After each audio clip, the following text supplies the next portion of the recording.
maanta waa maalinta 16aad ee Ramadaanka. Dabcan balantii aan qaadnay waan ka soo bixi weynay oo ahayd inaan maalin kasta oo Ramadaanka ah soo gelino barnaamijkan oo ah 3 daqiiqo iyo 3 aayadood. waan ka cudur daaranaynaa insha Allah. haddii aan halkaas uga sii gudubno cudur daarashadaas soo dhawaada. magacaygu waa Yacquub Xasan. haddii aan ku bilaawno aayadda koowaad ee maanta, Allah subhanahu wa ta'ala wuxuu leeyahay waqasamahuma inni lakuma lamina an-naasihiin. Ibliis waxa uu ugu dhaartay labadooda Aadan iyo Xaawo, waxa aan idin ahay mid idin khayr miiraya. Aadan iyo Xaawo kuma ay soo dhicin maankooda qof magaca Ilaahay ugu dhaaranaya been, balse Ibliis ayaa falka falay oo uu wax sheegiisii noqday in walxaha ugu bixiyo magaca qurxoon si uu u lumiyo geedkii xumaanta ayuu ugu sheegay kii waaritaanka. isla shaqadana maanta waxaa haya xertii Ibliis. khamriga waa cabitaan ruuxi ah, qawaaniintu waa qurux, gool dhaafkuna waa furfurnaan iyo fayqab. ha ku dagmin magacyada qurxoon si kasta oo isku dooriyaan. aayadda labaad haddii aan u gudubno, Allah subhanahu wa ta'ala wuxuu leeyahay wasaari'uu ilaa maghfiratin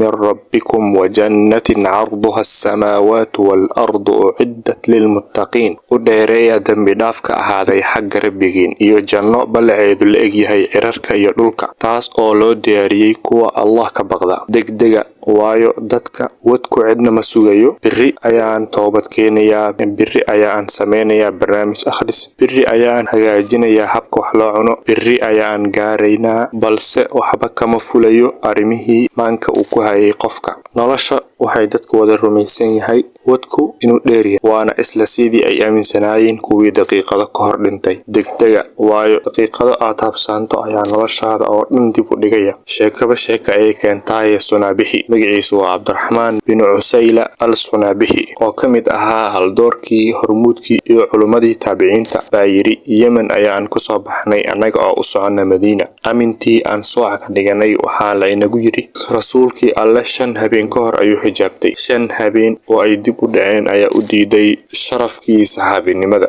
degdega waayo waxaa suuragal ah saacad aad dib u dhacdeen inay idin baalmariso jannada. aayadda 3 wuxuu Allah subhanahu wa ta'ala leeyahay kullu nafsin daa'iqatul mawt wa nabluwakum bish-sharri wal khayri fitnatan wa ilayna turja'un. naf waliba way dhadhamin geerida, sidoo kalena waxa aynu idinku imtixaanaynaa shar iyo khayr si la idin tijaabiyo. ugu dambayntana xaggayga ayaa la idin soo celinayaa. wadku waa weel ay ka cabayaan mu'minka iyo dambiilaha, nebiga iyo kan qooqay, jinka iyo malaa'igta.